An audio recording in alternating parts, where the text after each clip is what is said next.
윤원년 방송 모니터. 농준을 르그레트 리앙 특급. 뭐야 이게? 굉장히 길죠?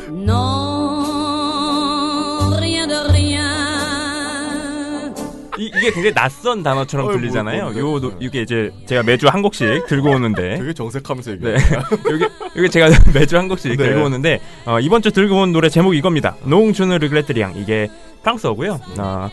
에디프 피아프라는 프랑스 가수가 부른 곡인데 영화 인셉션에서 그 잠에 빠지는 순간 노래가 하나 나오죠. 네, 이제 여러분 뭔지 아시겠죠? 그 프랑스 노래 제목이 근데 기억은 안 이겁니다. 아 그런가요? 봤는데 들으면 알 것 같긴 네, 한데. 알겠죠.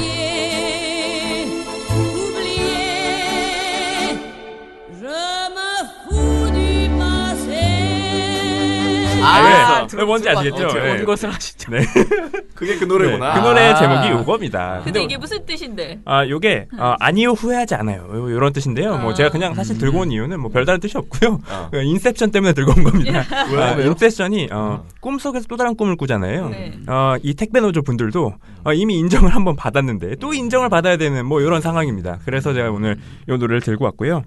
저희가 이게 사연이 되게 많아요. 지금 지적해야 될 것도 많고 해서요. 방송을 좀 임팩트 있게 하기 위해서 먼저 이제 동준 씨는 저희가 신문 방송 보고서가 나왔고 보고서가 지금 한 3가지 정도를 합쳐서 이야기를 해야 되거든요. 그래서 동준 씨는 택배노조 파업은 왜 시작됐는지, 택배노조는 지금까지 어떤 상황에 있었던 것인지에 대해서 정리를 해보겠습니다. 택배연대 노조가 11월 21일부터 파업을 했어요. 파업 시작됐는데 파업이 단 8일만 유지가 됐습니다. 그래서 8일 뒤에 파업이 끝났어요. 아 끝났어요? 네, 파업이 끝났어요. 근데 이 보수 언론이 어떻게 보도를 하냐, 이 파업에 대해서. 일단 파업을 했는데 파업을 하면 자연스럽게 시민 피해가 발생을 하죠. 불편함을 겪었겠죠. 그 불편함을 노조 파업 때문에 모든 불편함이 생겼다. 이렇게만 얘기를 하는 거예요. 왜 파업을 했는지도 일단 설명 안 해줍니다. 여기는 왜라는 질문이 없어. 그죠. 일단 지금 시민이 피해를 봤어. 근데 그 누구 때문이야? 노조 때문이야? 그러면 이제 기사 쓰는 거죠. 예, 뭐 이런 식으로 기사 쓴 거예요. 그래서 이거 궁금하잖아요. 왜 파업을 한 건지, 도대체 어떻게 하다가 파업까지 간 건지 궁금하잖아요. 그래서 한번 찾아봤어요, 저희가.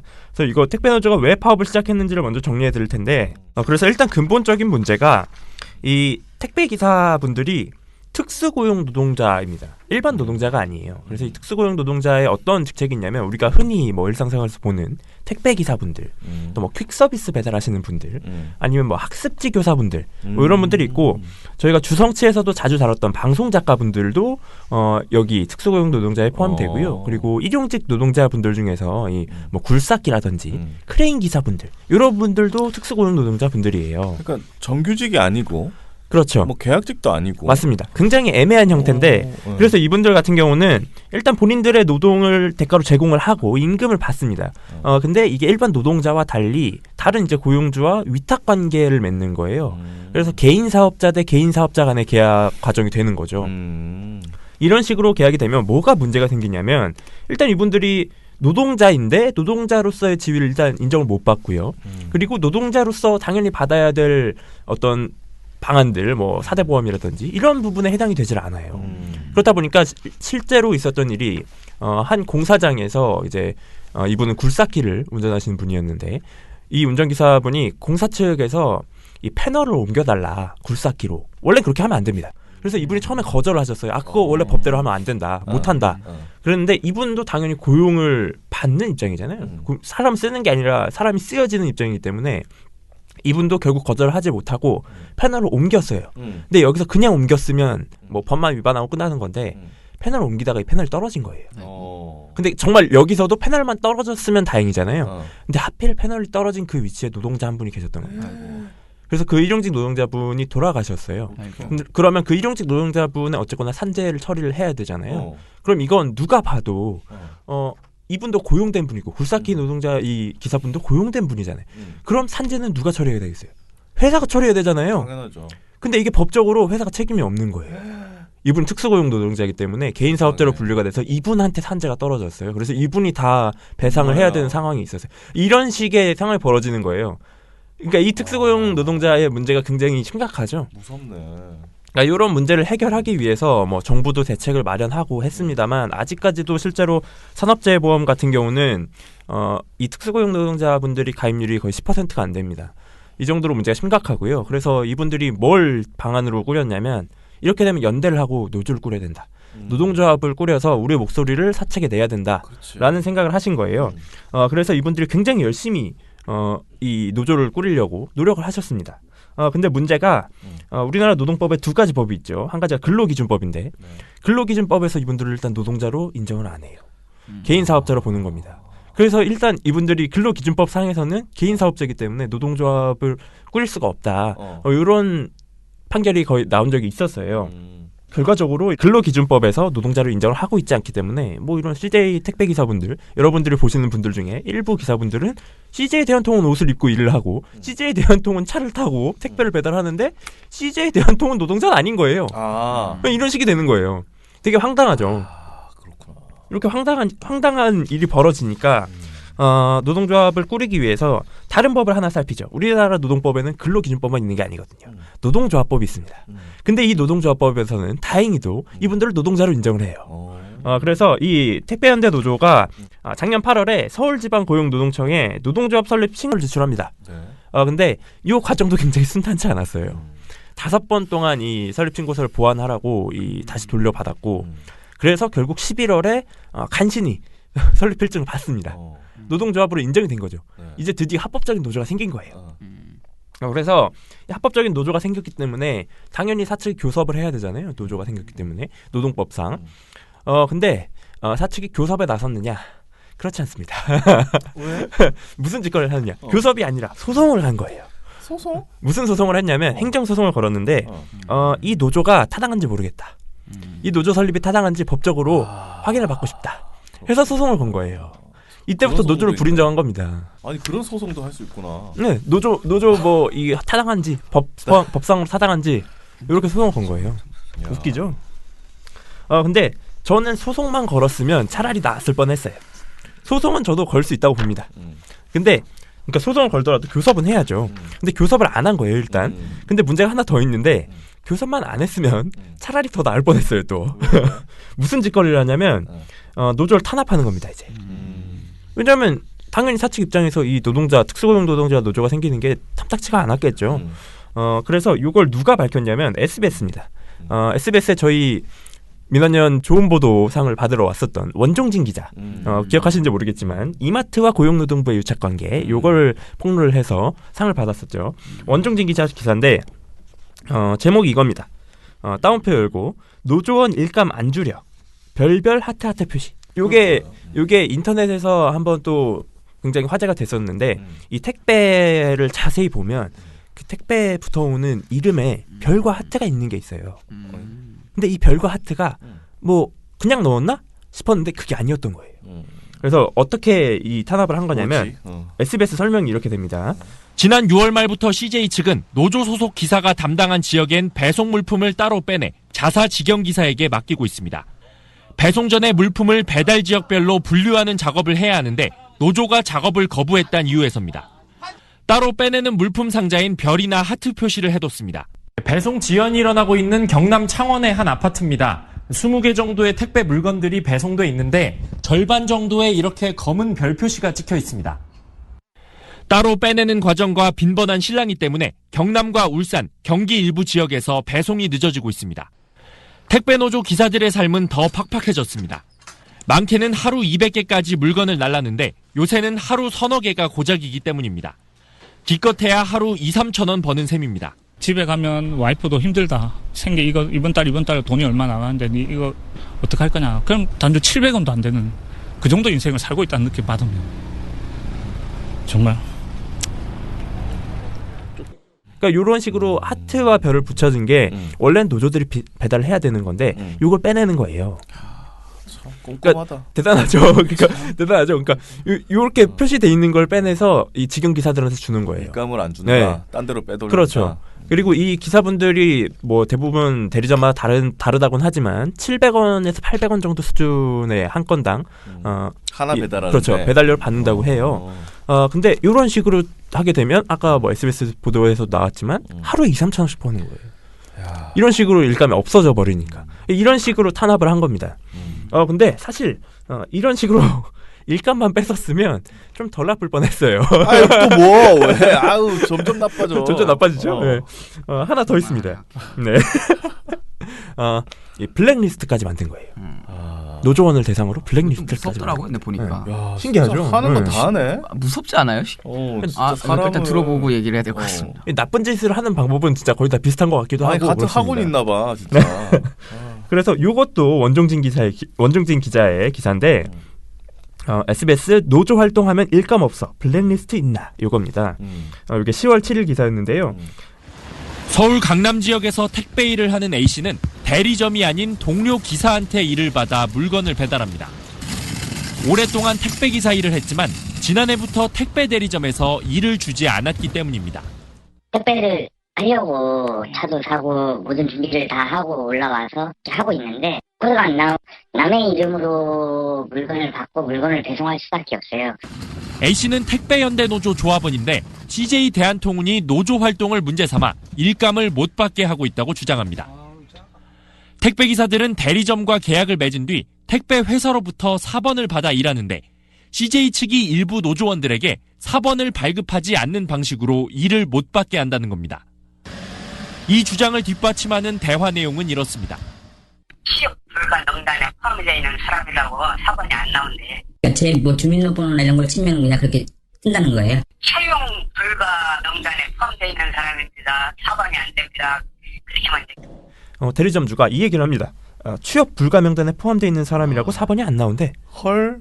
이렇게 얘기를 하는 거예요. 명단 있네? 네, 이렇게 한 거예요. 블랙리스트? 그래서 이 A씨가 너무 황당하잖아요. 그래서 다시 물어봐요. 제 주민등록번호나 이런 걸 치면 그렇게 뜬다는 거예요? 이렇게 물어보니까 대리점주가 또 얘기를 해요. 채용 불가 명단에 포함된 사람입니다. 사번이 안 됩니다. 그렇게 뭐 이런 식으로 말이 된 거예요. 헐. 업계내 웃긴 거죠. 네. 근데 이게 굉장히 웃긴 게 SBS가 밝힌 이날 이 보도에서 밝힌 게 CJ 대한통운에만 취업이 안 되는 게 아니에요. 타사에도 이걸 이런 식으로. 네. 타사 모든 그죠. 그러니까 타 택배사 그죠. 네. 취직이 타 안 되는 택배사에도 거 아니겠죠? 이런 너무 식으로 일을 못하게 자료를 넘긴 거 아니냐라는 의혹이 밝혀졌어요. 그러니까 노조하기가 쉽지 않죠, 그러니까. 참 웃기죠. 예. 물론 이게 CJ가 일부 대리점의 개별적 일탈 행위일 뿐 대리점 요청이 있으면 기계적으로 사번을 발급하기 때문에 회사가 방해한다는 주장은 사실이 아니다. 이렇게 밝히긴 했어요. 네. 그럼 대리점이 잘못이야? 근데 되게 웃긴 게 뭐냐면 SBS가 하나하나 거짓말. 이렇게 반론을 실어준 다음에 본인들이 가지고 있는 자료를 하나 더 풀었습니다. 근데 그 자료에는 뭐가 있냐면 이제 이 대리점주와 이 CJ 측 직원들과 택배 기사가 같이 있는 단체 SNS 방에서 대리점주가 뭘 하나 올렸는데 사진을 하나 올렸는데 문서를 캡처한 사진이었어요. 근데 그 문서에 노조원 이름이 쭉 다 써 있는 거예요. 그리고 어느 지역에 어느 뭐 이름, 연락처 그리고 최근의 노조 활동 동향 이런 게 다 써 있는 겁니다. 몇 월 달 노조 뭐 탈퇴, 몇 월 달 탈퇴 예정, 몇 월 달 퇴사, 몇 월 며칠 뭐 탈퇴 이런 게 다 써 있는 거예요. 세상에. 이렇게 말하고도 블랙리스트가 없었나? 라고 할 수가 없는 지경인 거죠. 사찰이지 이거는. 진짜 사찰이라고 볼 수 있을 정도로 굉장히 구체적으로 노조 활동 동향이 담긴 문건도 SBS가 공개를 했습니다. 정말 웃기죠. 진짜 황당하네. 그래서 서비스 센터 때랑 똑같은 거예요, 사실. 그러니까. 네, 그죠. 맞습니다. 계속 이런 식으로. 네. 그래서 이런 식으로 CJ가 계속해서 이 택배연대 노조를 탄압해오고 노조를 무력화시키려고 시도를 해왔던 거예요. 근데 그럼에도 불구하고 이분들은 계속 활동을 하셨죠. 와, 대단하네. 대단하죠. 네. 이런 송곳 같은 사람들이 세상을 바꾸는구나. 근데 혁명이 필요한가요? 어려워. 근데 진짜 어려워. 그러니까요. 네, 그래서 이 노조원들이 계속 이렇게 탄압을 받아오면서도 교섭을 요구를 했어요. 우리도 노조니까 인정하고 교섭해라. 근데 CJ는 보셨다시피 노조 인정 절대 안 하고요. 교섭도 안 했습니다. 그래서 이 노조 측이 이걸 고용노동부에 고소를 했어요. 부당노동행위다 이거. 그치. 노조가 있는데 왜 교섭을 안 하냐. 그래서 이게 고용노동부가 조사를 한 다음에 검찰에다가 기소 의견으로 송치를 했습니다. 네. 요거 부당노동행위가 될 수 있을 것 같다 해서 송치를 한 거죠. 그러던 와중에 이제 이 사이에 일용직 노동자 3명이 돌아가는 3분이 돌아가신 사고가 있었죠. 저희가 이 지난 MBC MBC에 바로 간다 윤수환 기자의 보도였죠. 그 택배 물류를 직접 체험한 그 보도에서 네네. MBC가 사실 취재를 했던 이유가 8월 달에 일용직 노동자 2분이 돌아가셨습니다. 8월 초에 20대 일용직 노동자 한 분이 레일에서 감전을 당하셔서 투병 중에 사망하셨고 그리고 8월 말에는 50대 일용직 노동자 분이 일을 하시다가 쓰러지셔서 또 돌아가신 사고가 있었어요.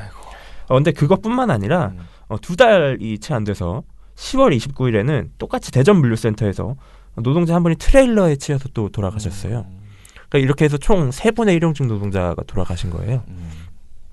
그렇다 보니까 이 택배연대가 이번에 파업을 하면서 내건 구호가 뭐냐면 그동안 CJ 대한통운이 인정 안 해왔던 노조 불인정하지 말고 인정하고 교섭해달라, 인정해달라라는 거 하나와 이 노동자들이 계속해서 사망사고가 나는데 대한통운이 지금 아무것도 조치를 취하지 않고 있고 대응책을 마련하지 않고 있다. 대응책 마련하라.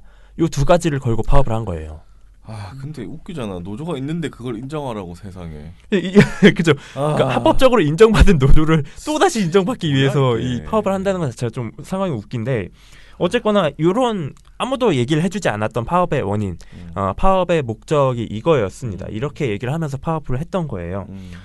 물론 이 CJ가 이 파업을 하고 나서 이 노조가 파업을 단행한 뒤일 거예요. 네, 뒤에 이 대한통운이 이 사고가 났던 물류센터가 영업 정지를 당했거든요.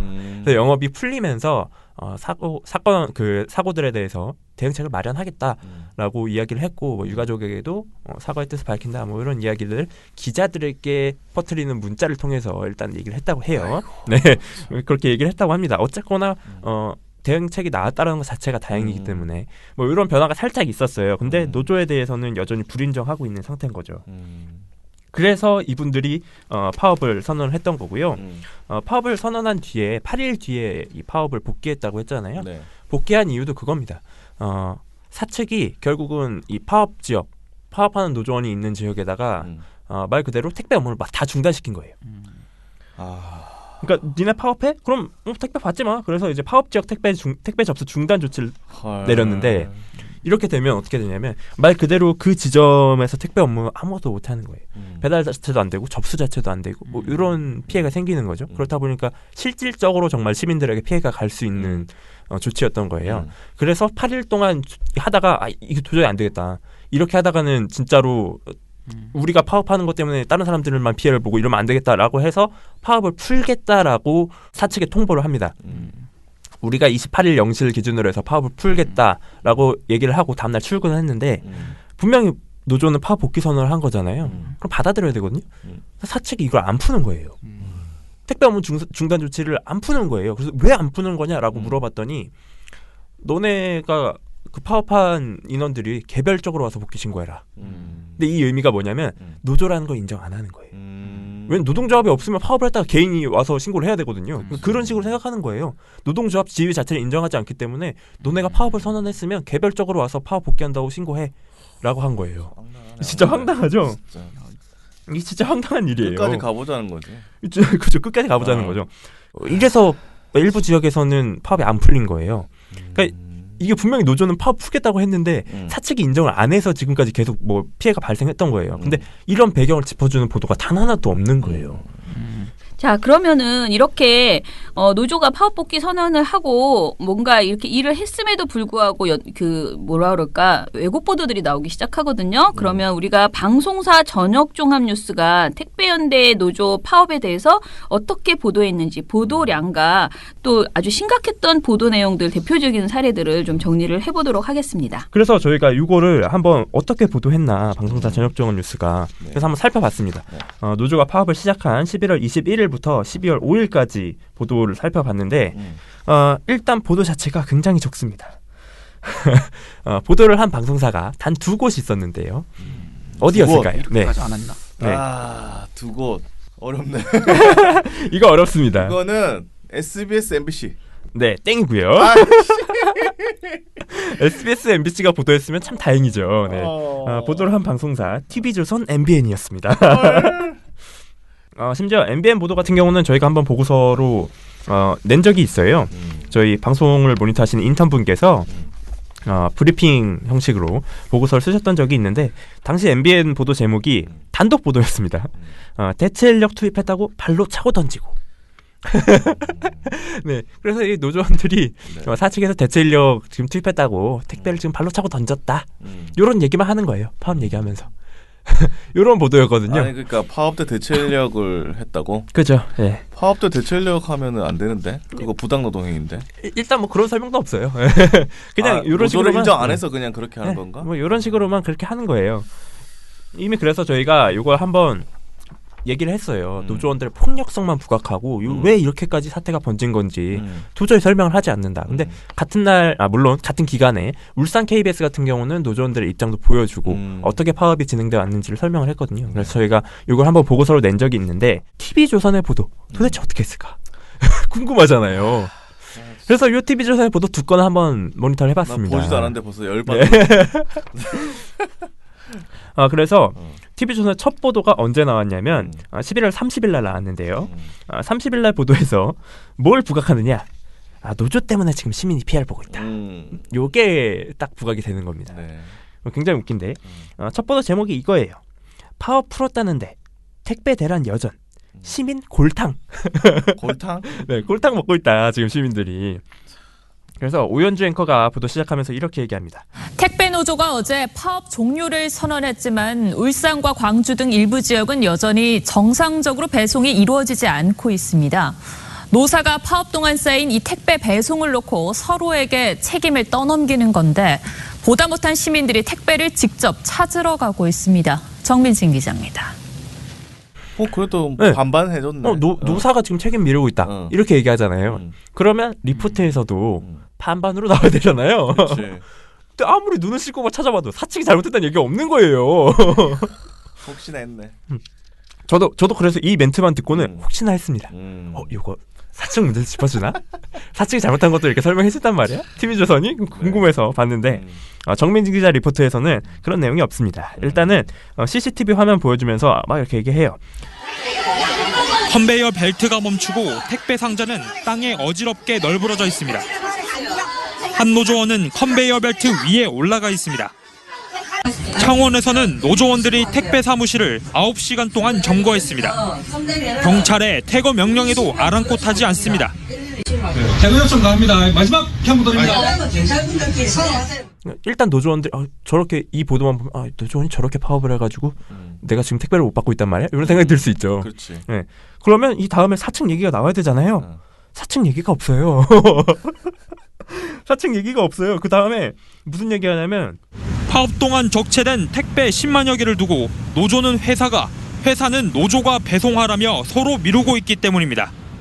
파업 지역에서는 기존 물량이 쌓여 신규 접수도 못 받고 있습니다. 피해는 시민들에게 돌아가고 있습니다. 택배 터미널에는 직접 물건을 찾으려는 시민들이 하루에 500여 명에 이릅니다. 차라리 그러면 파업 전에 물건을 안 받았어야 되는 게 맞다고 봐요. 소비자를 볼모로 지금 이렇게 하시는 거잖아요. 그러니까 이 보도 구성만 쭉 보면 사측이 잘못한 내용이 하나도 없기 때문에 그러네. 그냥 이거 노조가 파업해서 저렇게 됐구나 라고 생각할 수밖에 없어요. 보도 순서가. 사측이 잘하고 있는데 노조가 갑자기 파업을 그거 이상하잖아. 그죠. 그게도 이상하죠. 말이 안 진짜. 되잖아. 네. 이렇게 보도를 구성한 거예요. 첫 보도가 이래요. 그러면 후속 보도에서는 좀 나아졌느냐. 보도가 두 건이에요. 두 개나 했어요. 두 개나 했어요. 나름 열심히 한 거죠. 네, 두 개나 했는데 두 번째 보도도 마찬가지예요. 네. 두 번째 보도는 마찬가지예요. 두 번째 보도는 더 나빠요, 심지어. 네. 두 번째 보도는 뭘 하냐면 이제 요 노조 파업 때문에 다른 택배 기사들도 피해를 받고 있다. 보도 제목이 이겁니다. 거래처 끊겼다. 택배 기사 노조 파업 비판. 택배 기사들도 지금 이걸 비판하고 있다. 뭐 이런 얘기 하는 거죠. 네. 그래서 보도 내용을 보면 이것도 오연주 앵커가 최근 택배 노조의 파업으로 고객들이 불편을 겪었는데 택배 기사들도 파업 후유증을 앓고 있습니다. 파업으로 인해 거래처가 끊겨 일감을 잃게 됐다고 호소합니다. 한 기사는 공개적으로 이렇게 노조를 비판했다가 보복 위협도 받았다고 합니다. 신준명 기자입니다. 네, 첫 보도하고는 오연주 앵커의 멘트가 방에 바뀌었어요. 확실하네. 네. 그러고 나서 이제 리포트에서 이제 막 시작하는 거죠. 요 택배기사 김슬기 씨라고 요 저희 뒤에 신문 보고서에도 더 상세히 나오는데 이분이 유튜브에다가 물론 본인이 운영하는 채널 아닙니다만 유튜브 채널에다가 동영상을 하나 이제 뭐 거의 취재하듯이 비슷하게 올렸는데 여기서 노조를 막 정말 신랄하게 비판합니다. 노조는 뭐 욕까지 써요. 노조 완전 노조를 정말 싫어하시는지, 그리고 싫어한다면 그 이유가 뭔지 좀 알려주셨으면 좋겠습니다. 아, 노조 싫어하냐고요? 노조 존나 싫죠. 진짜 씨발놈들 존나 싫어요. 노조 활동 같은 경우는 제가 생각했을 때는 먹고 살기 편해서 그래요. 이번에 CJ 본사 앞에서 노조 활동하는 것도 걔네들 차 마세라티 타고 가고 BMW 타고 가고 벤츠 타고 가가지고 저기 시위했거든요. 그런 거 보면 먹고 살만 하잖아요. 노조 같은 경우는 먹고 살기 편하고 시간이 남아 돌아서 그래요. 걔네들이 현대택배, 한진택배, 롯데택배, 로젠택배 이런 데에서 노조 활동한다는 얘기 아직까지 못 들어봤거든요. 지금 노조 활동하는 사람은 다 CJ 택배인데 솔직히 돈 남아 돌고 시간 남아 돌아가지고 그런 거 하는 거예요. 그런 식의 막 이런 얘기를 하는 영상을 올린 거예요. 그러니까 근데 이 사람을 이제 찾아가서 TV조선이 또 취재를 하는 거예요. 열심히 한다 열심히. 김 씨는 이번 택배 노조 파업으로 거래처가 끊겨서 수입이 떨어졌다고 말합니다. 제가 1년 정도 영업을 한 거래처가 하나 있는데 노조 활동을 한다고 파업을 한다고 해가지고 저희 택배사 못 쓰겠다고 하는데 할 말이 없더라고요. 영상이 공개되자 노조원들의 보복 위협도 받았지만 할 말은 해야겠다며 목소리를 높였습니다. 솔직히 아닌 건 아닌 거잖아요. 김슬기 씨뿐만 아니라 뭐 다른 기자 송창범 씨라고 택배 기사 한 번 더 찾아가서 뭐 이분도 9년차 택배 기사 62살 송창범 씨도 같은 주장을 합니다. 예, 명분 없는 파업으로 인해서 진짜 수년간, 십수년간 거래하던 거래처가 떨어져 나갔습니다. 기사들은 거기에 대한 울분을 정말 감출 수가 없어요. 이런 얘기를 하는 거예요. 근데 여기서도 사측이 어떻게 해서 사측이 그동안 뭐 노조를 탄압해서 인정하지 않아서 그런 얘기는 단 하나도 나오질 않아요. 노조가 파업해서 기사들도 피해받는다. 이 얘기만 계속하는 거예요. 반복하는 거예요.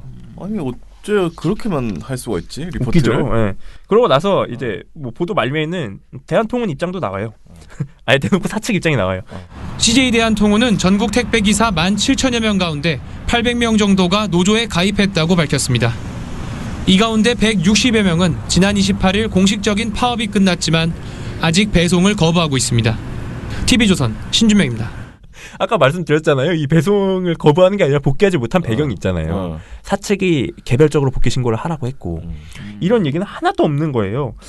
그냥 이것 봐. 노조원들이 지금 파업해놓고 이렇게 기사들 피해 입고 있는데 복귀한다고 해놓고 복귀도 안 하고 있어. 이렇게 하고 보도가 끝나버리는 거예요. 이거 진짜 나쁜 기사죠. 이거 더 나빠진 거예요. 후속 보도에서. 정말 노조의 파업이 부당하고 사측이 아무 잘못을 안 했는데 노조가 파업을 해서 이런 식으로 시민이 피해를 보고 기사가 피해를 봤으면 그건 노조의 잘못이잖아요. 근데 앞서 살펴보셨듯이 그렇지 않아요. 사측이 분명 잘못을 했거든요. 그래서 저희가 요거에 관련해서 택배연대 노조에 한번 확인을 해봤어요.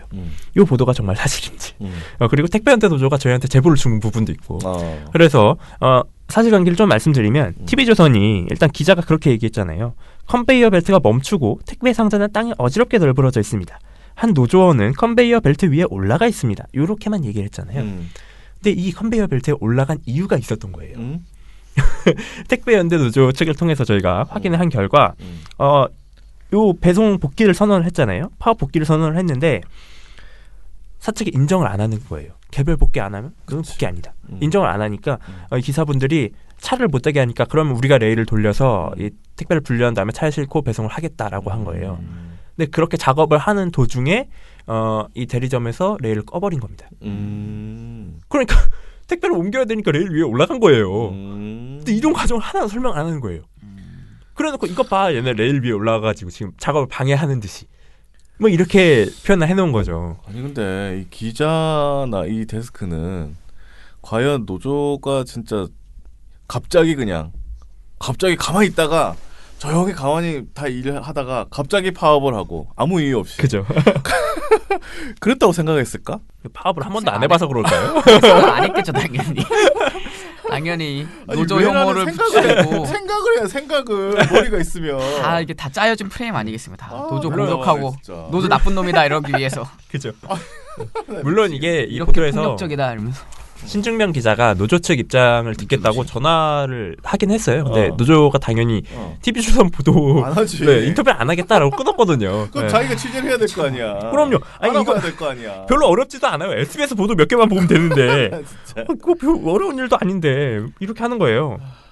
되게 웃기죠. 그러니까 일단 이 CCTV는 사실관계가 어긋나요. 사실관계가 어긋나고 단순히 상황만을 볼 수 없고 배경이 있었던 거기 때문에 배경을 설명했어야 되는데 배경 설명 안 한 거예요. 그리고 이 기사들이 피해를 입고 있다. 이 부분에 대해서도 물론 파업 때문에 기사들이 정말 피해를 입었을 수 있죠. 거래처가 떨어져 나갔을 수 있다고 저는 생각을 합니다. 근데 그 원인이 노조 파업 때문이다라고는 볼 수 없잖아요. 이 과정에서 노조가 파업을 선언하고 복귀를 선언하기도 했는데 대리점들이 개별적으로 복귀하라고 통보를 했잖아요. 근데 더 웃긴 얘기가 하나가 더 있더라고요. 이 김태환 전국택배연대 노동조합 위원장이 CBS 여기가 인터뷰를 했어요. 인터뷰에서 굉장히 또 충격적인 내용이 나왔습니다. 위원장이 뭐라고 말했냐면 사측이 노조를 깨려고 하고 있다. 지방 택배기사들에게 개별 복귀 의사를 밝힐 것을 요구하면서 대구 수원의 경우 전제 조건으로 노조 활동을 않겠다는 각서를 쓸 것을 요구하고 있다. 야, 이거는 빼박인데. 이렇게 얘기를 하거든요. 그러니까 개별 복귀를 하라고 해놓고 개별 복귀를 하려면은 너네 노조 탈퇴하겠다, 노조 활동 안 하겠다, 이거 각서 써 이렇게 한 거예요. 충격. 이러니까 개별 복귀를 선언을 할 수가 없는 거예요. 일단 개별 복귀 선언한다는 것 자체가 말이 안 되지만 개별 복귀를 하려고 해도 노조를 탈퇴하라고 이렇게 얘기를 하니까 개별 복귀 선언도 못 한 거예요. 네. 황당하잖아요.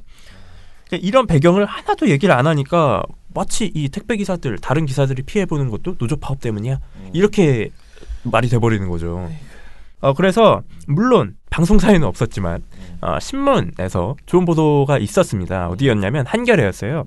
한겨레 같은 경우는 굉장히 치밀하게 이 과정, 파업 과정과 이분들이 어떻게 지금까지 이어져 왔는지 이 노조가 구성되는 과정 이런 것도 다 짚었고 그리고 가장 결정적으로 이 근본적인 문제, 특수고용자 문제까지 짚은 거예요. 그래서 이 한겨레 보도를 설명을 드리면 한겨레 뉴스 AS라는 꼭지에 노조 인정, 파업 접었지만 CJ 택배기사 생존권 위협이라는 12월 4일 이지혜 기자의 기사였습니다. 이 기사 내용을 좀 말씀드리면 특수고용자 문제를 일단 바로 짚고 들어가요. 뭐라고 얘기를 하냐면 설립부터 최근 파업까지 전국 택배연대 노동조합의 길은 한국 특수고용 노동자의 노동 상권 보장을 수준을 보여준다. 노동자처럼 일하지만 법적으로 개인 사업자 신분인 특수고용 노동자들은 노조를 설립하기도 힘들다. 어렵게 설립한 뒤에도 사실상 단체 교섭권과 단체 행동권을 행사할 수 없다.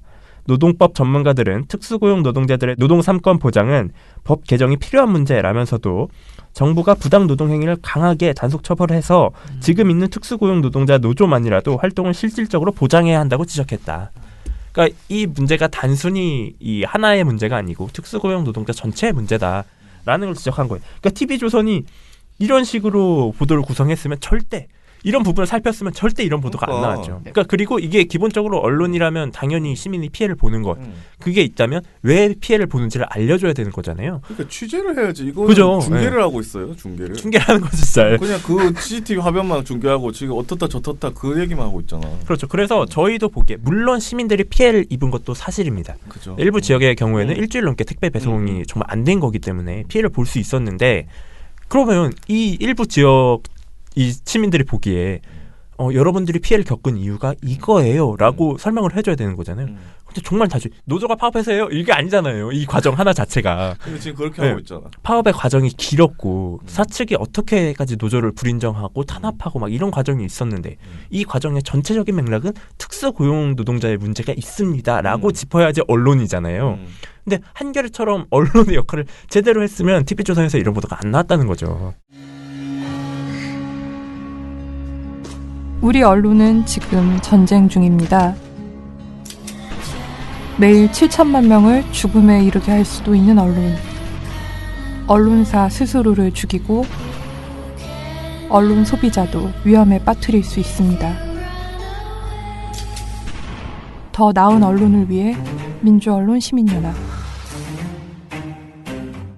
예, 그러면은 사실은 저희가 진짜 문제라고 생각해서 한 것은 조선일보였어요. 왜냐면은 네. 오늘 저희가 기자회견 하자고 할 때 도대체 보도가 잘못된 데가 한두 군데가 아닌데 어디 가서 하자는 거야, 기자회견을. 제가 언론중재위원회 앞에 가서 뭐 제대로 심의해라라고 해야 되나 아니면 방송통신위원회 앞에 가야 되나 뭐 또는 어디 한 군데 뭐 프레스센터 앞에 가서 언론은 다 반성해라 이렇게 해야 되나. 왜냐하면 이게 한두 군데는 아니에요. 그런데 우리가 타겟을 정한 게 조선일보 앞이었잖아요.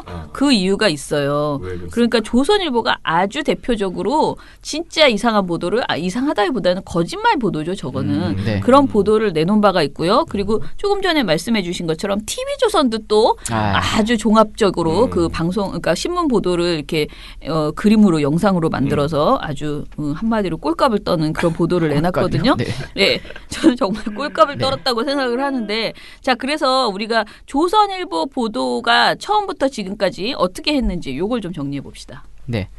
조선일보는 지난달 29일 날에 이런 제목의 기사를 내놨어요. 고객 택배를 파업 무기로 쓴 민노총 이렇게 했거든요. 그러니까 두 가지 문제점 일단 보이죠. 바로 이제 고객 택배를 가지고 이제 무기로 썼다. 뭐 이런 거 늘 하는 노조 혐오고 그 다음에 왜 민노총이 등장했는지 사실 좀 이해가 안 되는 부분이 있어요.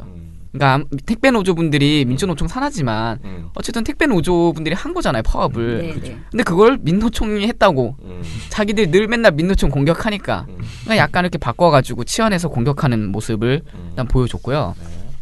그러니까 내용도 방송이랑 똑같이 왜 파업을 했는지 알려주기보다는 파업 때문에 시민들이 불편했다라는 측면에 굉장히 초점을 맞췄어요.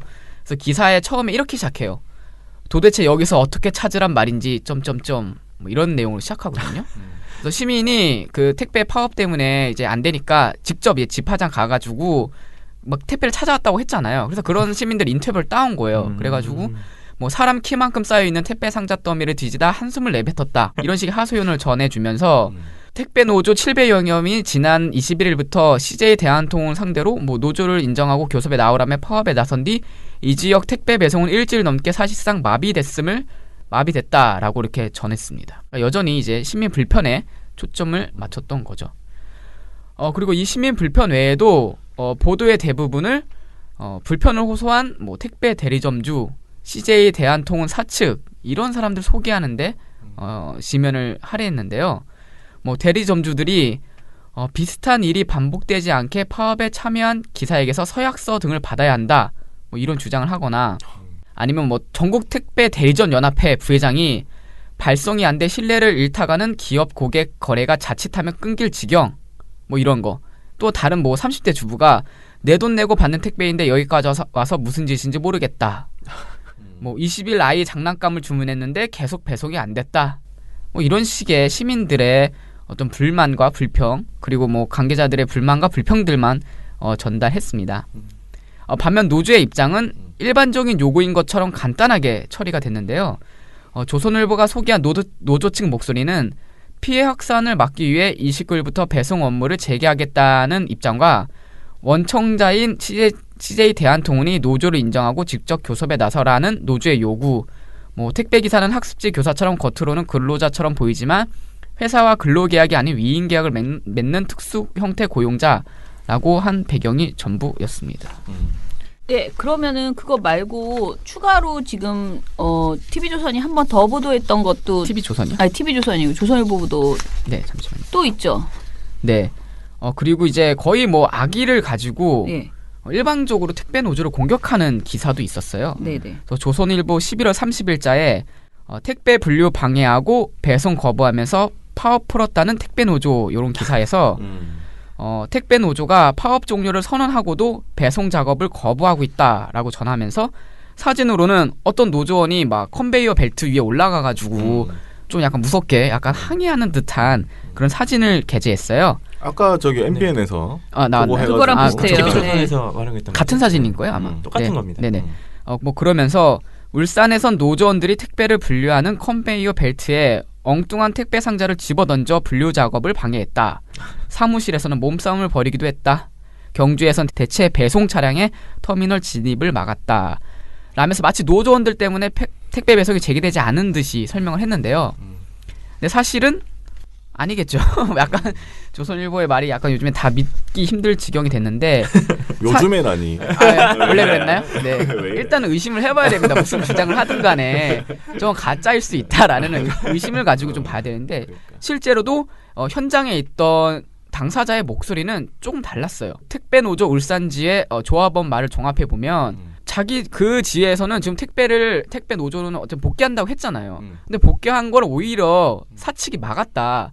그래가지고 우리 저 택배 배송하게 좀 빨리 열어달라라고 항의했던 거를 마치 방해하는 것처럼 택배 노조가 택배를 방해하는 것처럼 가짜 뉴스라고 해야 되나요? 그러니까 사실을 왜곡한 거죠. 그런 식으로 보도했다라고 해요. 그래서 뭐 울산지의 그 조합원께서 조합원들은 배송에 복귀하겠다고 택배 탑차 접안을 해달라고 요구했습니다. 하지만 지점 및 대리점에서 접안 자리뿐만 아니라 집하금지 해제조차 해제해주지 않고 있어서 저희는 저희 힘으로 차량을 접안시키기 위해 바닥에 있는 물건을 레일에 다시 올리는 작업을 하였고 여기에 회사에서 파견 나오신 분이 레일을 강제로 정지 후 조합원들에게 시비를 걸고 있는 상황입니다.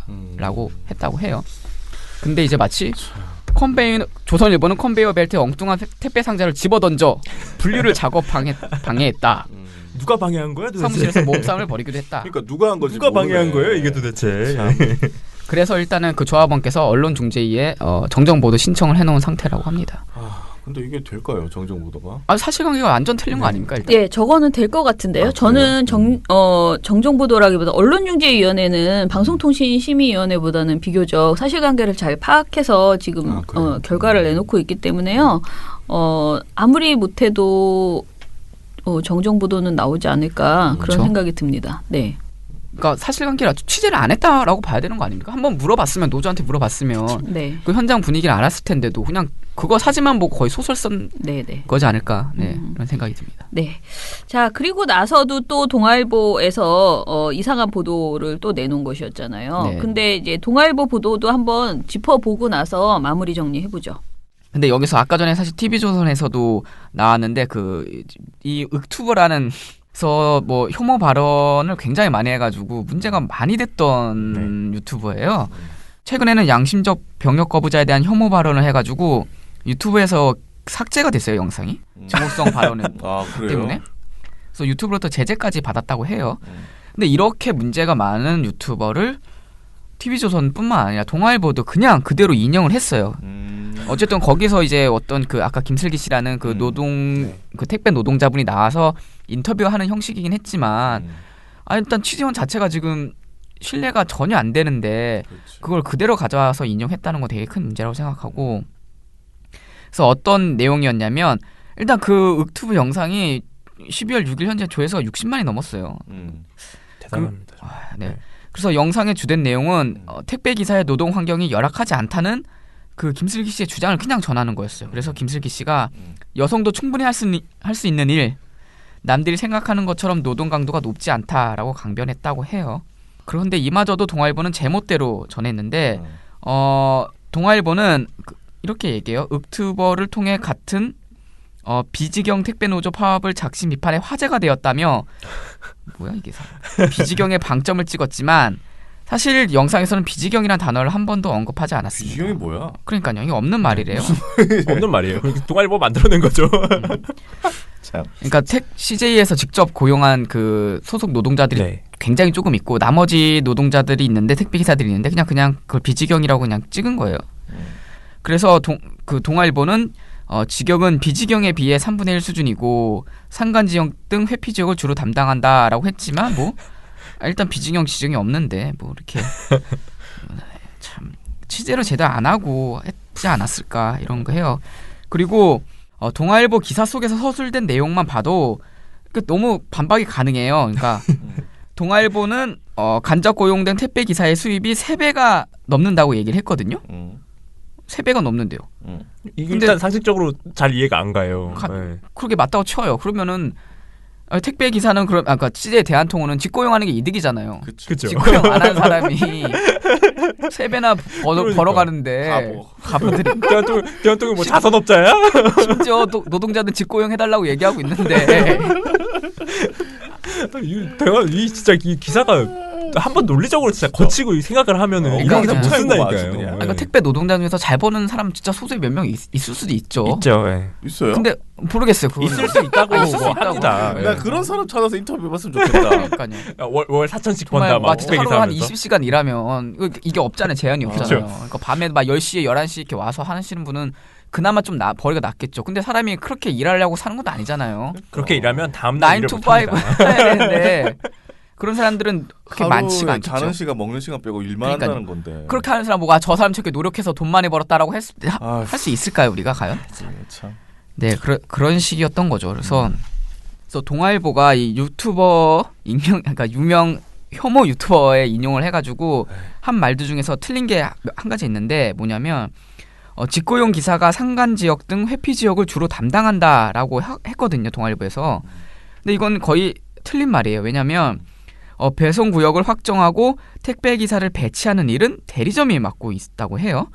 어떤 구역을 담당하던 기사가 그만두면 뭐 기사를 충원하는 일, 뭐 한 명의 택배 기사가 맡던 구역의 물량이 급증하면 뭐 구역을 쪼개는 일 역시 그냥 대리점이 하는 건데 이 운송 난이도에 따라 배송지는 12개로 나뉜다고 해요. 그냥 그렇게 해서. 그래서 1급지 일간 도심, 뭐 12급지는 산꼭대기 이렇게 보면 되겠는데 대신 이 12급지가 건당 수수료가 높다고 해요. 그래서 배송 지역은 고용 형태에 따라 자유롭게 선택되는 것이 아니라 대리점의 재량에 따라 택배 기사에게 할당된 뿐이라는 거죠. 그러니까 어쨌든 왜 이런 거를 확인도 안 하니까 기사를 취재를 안 하고 정말 유튜버 말만 믿고 거의 기사를 썼거든요. 참. 이럴 거면은 그분을 기자로 채용을 하세요. 동아일보에서. 근데 이게 되게 황당한 게 이 유튜브 영상이 있잖아요. 이 영상 밑에 댓글만 봐도 반박 많이 이 영상을 반박하는 댓글이 엄청 많아요. 본인도 뭐 CJ 대한통운 기사인데 이 유튜브 내용은 전체 다 사실로 믿기 어렵다. 실제로 저렇게 돈 많이 버는 사람은 배송 구역이 굉장히 좁고 많이 배송할 수 있는 데에 한해서 저렇게 많이 버는 거지 모든 기사가 저렇지 않다. 뭐 이런 얘기 하거든요. 그러니까 이게 애매한 게 그 김모 씨가 그러니까 김슬기 씨가 택배 노동 옷을 입고 실제로 일을 하시는 분이에요. 그러니까 당사자란 말이에요. 그래서 당사자 나와서 내가 노조 때문에 지금 계약이 끊겼다라고 거의 하소연하는 거였거든요. 맞아요. 근데 그게 과연 사실일까라는 좀 의문이 좀 드는 거죠. 그리고 심지어 그 유튜버가 과거의 흔적을 봤을 때 신뢰도가 굉장히 떨어지고 너무 악의적으로 노조를 비방하는 내용을 담았는데 이걸 오히려 비판해야 될 언론에서 그거를 그대로 그냥 따오고. 그러니까 이번 사례에만 국한되지 않아요. 그러니까 어떤 혐오 문제나 진짜 너무 이렇게 공격하기 좋은 소재가 생기면 유튜브든 뭐든 가리지 않고 쓰겠다는 거 아니에요. 기자도 알 거란 말이에요. 이 윽투버라는 사람이 뭐 하고 살았는지를. 그러니까 썼겠죠. 그러니까 썼을까요? 아니까 썼겠지. 진짜 자존심도 없었다. 그동안 보고 진짜. 있다가 요 사람 한번 써야 되겠다 했는데 이때 딱 된 거지. 진짜 메이저 언론이나 이제 TV조선은 저는 이제 메이저 언론이라 치면 안 될 것 같아요. 원래 아니었나요, 근데? 당연하죠. 메이저. 네. 그런 걸 왜 묻습니까? 유튜버급이었군요. 네. 같이 뭐 같은 유튜버끼리 놀았다 뭐 이 정도로 보면 되나요? 자, 그러면은 우리가 사실은 제일 꼴보기 싫은 것은 저는 TV조선과 조선일보라고 생각을 한 것이 동아일보에서 물론 윽투버 이거 동아일보에서 나왔지만은 요거를 텔레비전에서 가져다가 한 게 더 나쁘거든요. 그러니까. TV조선에서 네. 아까도 말했지만 진짜 자존심도 없는 거 아닙니까 근데? 유튜브를 갖다 쓴다는 게 말이 됩니까? 아침에 저 뭔가 화가 나가지고 진짜 아니 유튜브를 갖다 쓰는 건 가능하지. 그러나 하필 그런 또 완전 우리 편의 고객이라고 생각하지 않았을까요? 훌륭해 이러면서 결론적으로 봅시다. 이제 택배 하시는 분들이 고생하는 건 여러분들이 사실 다 아세요. 그리고 요즘은 제가 그 댓글에 보니까 요즘 또 김장철이라서 더 고생하신다라는 얘기도 합니다. 굉장히 싸고 해외에 나갔다가 우리나라에 들어온 사람들이 대부분 가장 충격적으로 놀라는 게 이 택배가 어떻게 이렇게 빠를 수가 있느냐. 한국에 맞아요. 한국 진짜 말이 안 되는 거. 이거 말도 안 된다. 사실 우리가 당연하게 누리고 있는 대부분의 것들이 외국인이 보기에는 이 말도 안 되는 거라고 보고 그것이 사실은 굉장히 저임금 노동자의 희생 속에서 대부분 벌어지는 가능한 일들이거든요. 그런데 이분들이 아주 최소한의 자기 권리를 찾기 위해서 이렇게 노조를 만들고 뭔가를 요구하고 있는데 이렇게까지 몰상식한 공격을 언론으로부터 언론으로부터 받는 것이 과연 옳은가라는 생각이 들고요. 사실 저는 지금 침묵하고 있는 대다수 진보 또는 뭐 공영방송 이쪽도 문제라고 생각을 해요. 그러니까 이런 보도들이 나왔을 때 빠르게 팩트체크를 해주고 마구 지적을 해줘야 되는 거 아닙니까? 지금 이분들 상황을 얘기를 해줘야 되는데 무관심한 것도 문제다. 제가 오늘 기자회견하면서 너무 서글펐던 게요. 카메라 기자는 그러니까 방송 카메라 기자는 한 명도 없었고요. 그리고 그냥 네 안무대도 안 나갈 거예요. 그냥 아마 통신사 쪽에서 한 2분 정도 나오신 것으로 보였어요. 그리고는 그냥 진보 매체들에서 진보 매체라면 인터넷 언론 쪽에서 노동 관련돼서 이제 사진 좀 찍으시는 것 같았어요. 제 느낌에는 한 2-3명밖에 기자가 없었습니다. 그래서 너무 안타까운 생각이 들었어요. 그리고 이런 진짜 우리가 정말 누구나 누리고 있는 서비스잖아요. 대부분의 사람들과 뗄 수 없는 그런 서비스를 하시는 분들이 굉장히 이렇게 고충을 겪고 있고 그런데 정상적인 요구를 했음에도 불구하고 이렇게 언론으로부터 무자비한 공격을 받고 그것도 거짓이 정말 잘못해서 비판을 받아도 억울한데 완전 아무 잘못도 안 했는데 지금 엄청난 비판을 받고 있거든요. 이런 사안에 대해서 우리라도 자꾸 알려서 이야기 뭐라 그럴까 좀 공감해 줬으면 좋겠다라는 생각이 들고요. 여전히 하는 말 조선일보와 TV조선은 폐간이 정말 정답이다. 폐간밖에 없다. 아 이제 처장님 그렇게 돌아서신 겁니까? 아니 너무 오늘 화가 났어요. 듣는데 너무 안타까운 생각이 들어가지고요.